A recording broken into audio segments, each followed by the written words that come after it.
Oke, selamat pagi. Berjumpa kembali dengan Mas Bro Tegal. Biar pagi tetap ceria. Soalnya nanti habis subuh baru tidur ya. Akan saya bahas PP. Tenang aja kalian. Serok-serok aja ya. Saya malam tuh nyanyi-nyanyi lagu 1 miliar poin PP itu maharnya ya. Yang nonton rame juga. Biasa kan lo di YouTube kan nyanyi-nyanyi kayak gitu kan, kalau bukan penyanyi yang nonton paling 10 orang aja udah hebat loh itu ya. Kalau sampai 200 itu udah hebat. Itu real, itu foto saya, bukan bukan tipu-tipu loh. Malah justru ini yang kasihan tuh mantan saya sebetulnya. Cuma kan dikasih tahu juga orangnya nggak akan ngerti juga, nggak percuma juga, nggak dikasih tahu percuma juga. Itu kasihan tuh, sindikat online yang semua ada di dekat dia. Bahkan suaminya mengatakan, suami mengatakan pacar lah suami apa kayak, dan teman-temannya dia itu penipu online semua. Saya kena 1 juta itu gerombolan dia itu. Mungkin satu orang itu sama istrinya yang namanya Sri. Itu saya gede banget tuh. Namanya Sri itu eh, apa namanya, minta ditransfer 1 juta. Lo katanya pelit, kata mantan lo siapa sih? Temennya, teman mantan lo katanya gitu. Eh, saya itu gampangan banget kepancing. Lo bro, biar nggak dikatain pembohong sama gua, lo transfer gua 1 juta, nanti langsung balikin lagi ke lo. Nggak dibalikin lagi.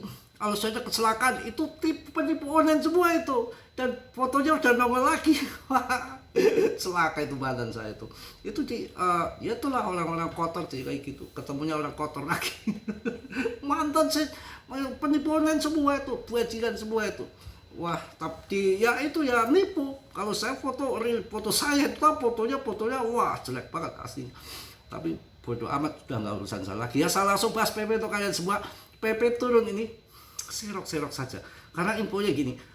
Kalau dulu ya, bull market itu kan BTC pump dulu tuh, pump tinggi sampai 69.000 K itu kan.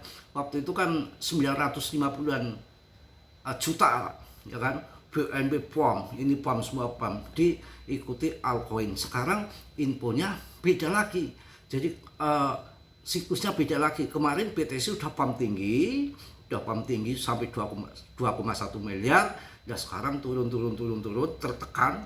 Dalam tekanan BTC, altcoin season indexnya sudah ke 50 BTC ketekan. Dan info dari berbagai macam data on-chain, dari macam-macam crypto kuan, dari koin Gecko, dari macam-macam itu menunjukkan bahwa potensi akan terjadi ledakan altcoin season. Jadi uangnya sekarang pada masuk USDT, nanti baru tembakan ke altcoin. Tapi tetap dia riset sendiri ya, ucapan Mas Bro, jangan ditelan mentah-mentah, semua risiko ditanggung masing-masing. Oke, untuk PP udah saya jelaskan. Ini nih di belakang saya nih, kasat dan tidak kasat mata. Asal kalian sabar, akan sampai 1 sampai 2 rupiah. Tapi memang nggak ngibul ngomongnya seminggu akhir tahun. Kalau saya ngomong ya akhir tahun gitu akan pam gila 2 rupiah, saya bisa ngibul, ataupun orang lain bisa ngibul. Ini sebelah nggak ngibul. Itu, dan dia nggak ngomong akhir tahun, kurun waktu 1 sampai 3 tahun. Dan kebetulan tadi ada yang narasi membuat statement bahwa PP ini akan bermasa panjang, bukan yang sesaat datang dan langsung pergi hilang begitu saja. Nggak akan bermasa panjang sampai tahun 2029, bahkan akan permanen. Permanen artinya untuk jangka panjang. Oke, jadi tahun 2026 itu masih dalam akumulasi, tahap akumulasi pematangan koin ini. Nanti kan makin terkenal, makin dilirik institusi, di ETF kan. Infonya tahun 2027 terjadi ledakan. Tapi kalau yang di belakang saya itu nanti paling lama itu 3 tahun. Ya pas kalau 3 tahun itu setelah halving BTC tahun 2028, biasanya 1 tahun setelah halving BTC terjadi ledakan yang hebat. Jadi ini siklus model baru. Yang penting PP nggak scam, yang penting PP nggak rupul. Harga turun kayak gini kesempatan emas sebetulnya, daripada kita masuk koin yang jual mimpi, yang jual tai project ini 1000 project dan segala macam percuma. Kalian masuk diinvestasikan bertahun-tahun, makin nyusut makin habis, fundamentalnya bobrok. Contoh ini, mohon maaf yang punya BB Doge, kalau saya lepas saya pindah ke PP. Kenapa? BB Doge itu apa namanya, MC-nya aja cuma kecil banget ya. Kemudian pasokannya 420 billion. Wow, kayak apa banyaknya? 420 billion di BSC Scan. Kemudian seneng-seneng kan bikin lagi akan masuk ke jaringan Ethereum. Kirain nanti akan kepotong ke sana setengah mengurangi pasokan di BSC Scan. Ternyata di sana bikin lagi 420 billion lagi. Kemudian di Solana juga. Wow, kayak apa? Billion loh. Kalau ini PP itu 420 miliar dan ada pembakaran rutin di ETH, dan kemarin pasokannya 420 miliar itu sekarang udah 13 miliar, 17 miliar dibakar. Ya ini dipegang Binance lagi. Nanti kalau Binance tahu-tahu membakar besar-besaran bisa jadi ya. Ini secara fundament, secara holder kapitalisasi, holdernya pun naik terus. Kalau turun gini kan pengaruh daripada BTC-nya juga turun, mungkin masa peralihan juga BTCD-nya juga sudah mulai turun kok. Dan apalagi info yang masuk baru ini bahwa Timur Tengah kan aman karena si Trump itu kalah sama nuklir. Kalau Trump masih waras, Putin masih waras, di belahan dunia nggak ada yang berani ledakan nuklir karena kiamat. Walaupun di Iran meledakkan yang disasar utama pasti langit Israel. Dampaknya di langit Israel akan membelah ke dunia. Ledakannya itu uranium tuh anti-intinya terus dahsyat yo. Itu beda dengan yang untuk energi listrik itu bisa dikontrol, bisa dihentikan. Ini tidak, dan kecepatannya melebihi kecepatan cahaya dan akan merembet yang lain. Wah, mati udah. Ya, Putin masih waras, Trump masih waras. Kenapa kalau si Iran berani ledakan? Udah mumet, sudah kepepet, mati aja sekalian. Kan begitu. Saya orang baik nih. Nggak ada saya niat membunuh orang. Saya orang baik nih. Nggak pernah saya nyali membunuh orang. Dosa. Tapi saya di jalan dicegat sama 4 orang. Semua mbak celurit. Ya, daripada saya yang mati, lo yang mati. Tetap saya lawan. Kan begitu. Mending mati bareng. Kan begitu. Saya di tengah jalan dikeroyok 4 orang pakai celurit, umpamanya saya ya dikeroyok, saya nggak mau bunuh orang kan, daripada yang saya terbunuh saya bunuh lo duluan, kan begitu ya. Iran itu kalau udah terdesak, udah pemimpinnya udah dimatikan, dianya akan dihabiskan juga. Apa yang terjadi dengan si nuklir punya dia? Ada 2 bunker yang diledakkan, diklaim si AS itu, nggak ada berita apa-apa di Iran sana. Di bawah nggak kena, dan dia tuh disebar karena di seluruh wilayahnya itu melebihi daripada Indo, disebar ke sana kemari. Ingat kan dulu waktu 150 sandera dari AS nggak bisa membebaskan sandera, gagal alasannya badai pasir. Tentara masa kalah dengan badai pasir? Nggak logik sekali, karena nggak bisa. Mungkin 1-2 yang bebaskan, hanya intelijen terbatas karena disebar di sana-sana. Susahnya itu di Iran begitu. Jadi nggak main-main. Kalau dengar-dengar sih udah penggandaan uranium untuk nuklir itu udah ada di sana. Tapi makanya si Putin ngepel si Trump, awas, hentikan, damai. Itu tenang aja, nanti juga AS juga mikir ya mau pemilu juga, Clarity Aset nanti Juli ya, bulan depan itu udah final, akan menjadi titik balik yang luar biasa untuk kripto. Kalau saham kan udah 130 triliun dolar market cap-nya, obligasi 140 triliun dolar, kemudian emas 29 triliun dolar, BTC di 25 triliun dolar. Tapi mantep, walaupun di bawah karena pengadopsian global itu penduduk dunia yang tahu kripto itu baru 3%. Nah kalau saham, obligasi semua udah tahu. Jadi masih tahap awal kalau kita main kripto. Sebetulnya kalau BTC, sebetulnya kalau kalian cerdas tuh memang nggak ada yang cuan dadakan, kecuali trader itu cuan dadakan modalnya ratusan juta bahkan miliaran. Ini bener dong. Saya aja kalau trade uang 30 juta juga paling naik, pas lagi naik tinggi dapat 500, 1 juta, malah banyak di longsornya. Itu trade ya. Kalau kita cerdas jangka panjang, yang penting kita nanam bawang, nanam mengkret, belum tentu pas. Kadang murah, kadang busuk, kadang hama. Pas bear market, tembak BTC. Ingat BTC, ETH, BTC, Ethereum, BNB, Solana kan, kemarin terbang tinggi kan, BNB ya. Pas bear market, hajar saja, cerot, oe, itu ya. Tapi jangan berharap nanti sebulan 2 bulan cuan malah bisa dibanting. Tunggu sampai habis halving BTC, pam, udah pasti panen. Tapi jangan serakah juga. Kemarin masuk di orang Jogja itu, saya itu sayang banget ini, punya 10 BTC masuk di 1,3 miliar, kemudian 2,1 miliar itu saya infokan untuk jual, entah jual atau enggak kita nggak ngerti ya, mau urusan pribadi dia kan, jari-jari dia yang yang berkehendak kan. Saya kan hanya menyampaikan saja, itu udah cuan 7 miliar itu. Harusnya digunting dulu, masuk lagi sekarang harusnya. Ini bukan investasi tanah. Harganya naik, bisa dipelajari naik turun berdasarkan histori ataupun sejarah. Biasanya orang baca TP sudah tinggi kan TP, kemudian akan halving BTC, orang masuk lagi, kemudian ada naikkan suku bunga, pasti akan tertekan.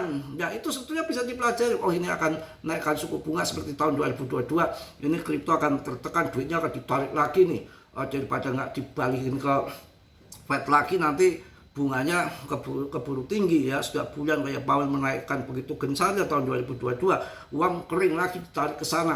Ya itu kita jualan, kita jual pas sebelum Powell kan ngasih info terus kan. Di tahun 2021 di akhir tahun itu, bahkan belum akhir tahun si Powell sudah memberikan aba-aba nanti akan dinaikkan suku bunga di tahun 2022 lah. Tahun 2022 hancur itu.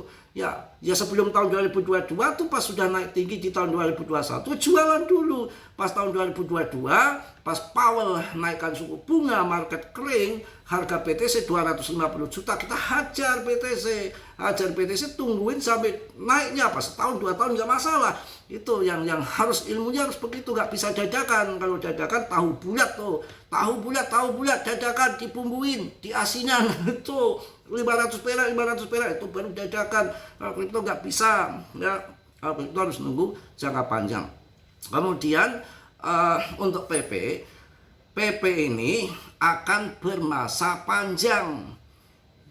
Sudah jutaan koin, bukan ribuan lagi, jutaan koin meme yang sudah tergeser. Bahkan koin-koin real project pun yang kayak Polygon aja kalah dengan market cap-nya PP.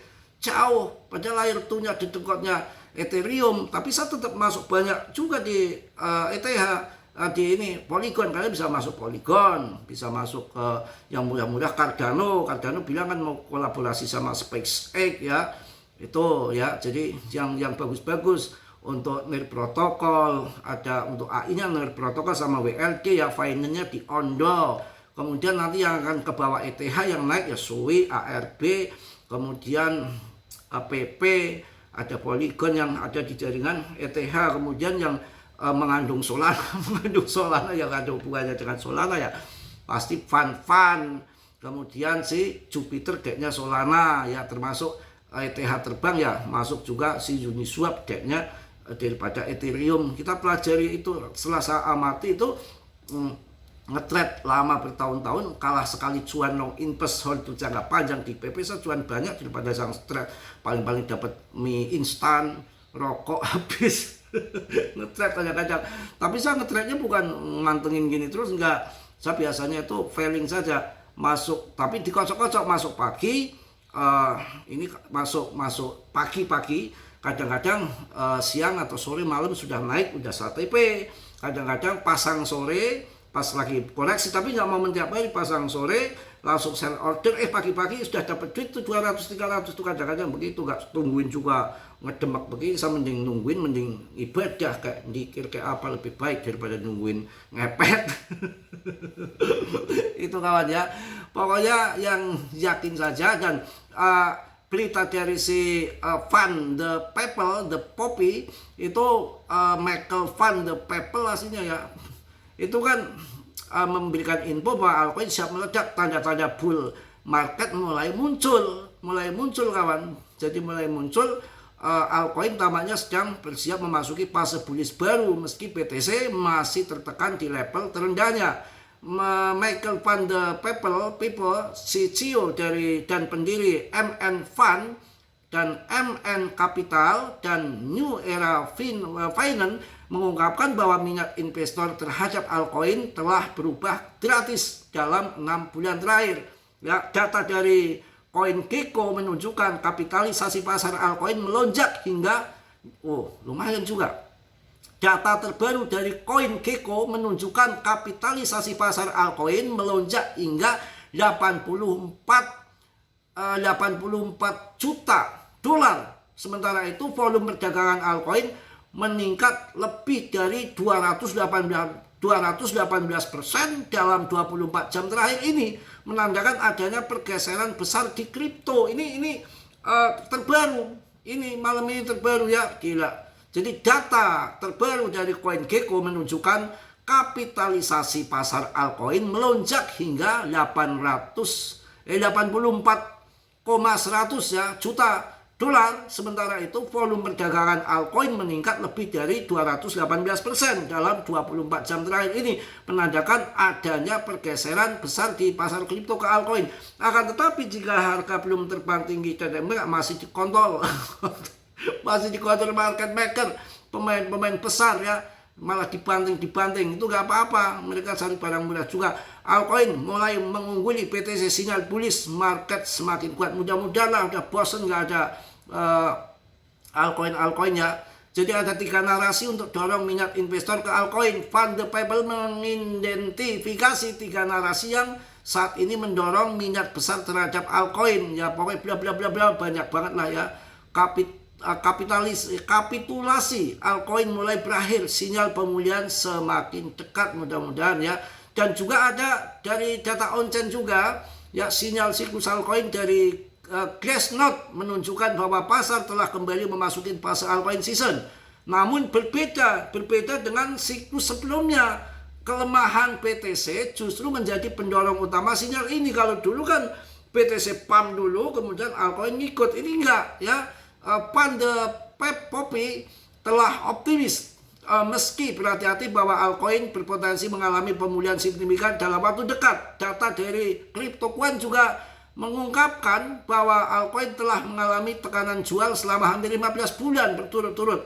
Jadi periode panjang tekanan jual ini biasanya menandakan titik terendah pasar dan menjadi awal dari fase pemulihan besar, bull besar. Jika pada histori terulang, maka altcoin bisa segera memasuki fase bullish yang lebih kuat. Investor yang telah bertahan selama masa-masa sulit kemungkinan akan menjadi pihak yang paling diuntungkan saat pasar mulai pulih dengan berbagai narasi positif dan data on-chain juga yang mendukung peluang kebangkitan altcoin semakin terbuka lebar. Mungkin itu aja untuk pagi hari ini. Harus semangat, mudah-mudahan terjadi altcoin season, segera kita cuan kawin lagi. Yang positif diambil, yang buruk ditendang, tetap dion. Ucapan Mas Bro, jangan kaya telan mentah-mentah, harus semangat. Enggak cuan sekarang, masih ada cuan besok. Biar panjang, yang penting kaya. Biar masanya lama, yang penting cuan. Biar masanya lama, yang penting enggak kere, enggak miskin. Dan koinnya enggak scam. Oke, yang positif ambil, yang buruk tendang. Dan omongan Mas Bro, jangan kaya telan mentah-mentah, tetap dion. Riset sendiri dalam dunia kripto sangat berisiko tinggi. Saya hanya memberikan info sebatas yang saya tahu. Selebihnya risiko ditanggung masing-masing. Oke, salam dari Tegal Mas Bro. Wassalamualaikum warahmatullahi wabarakatuh. Just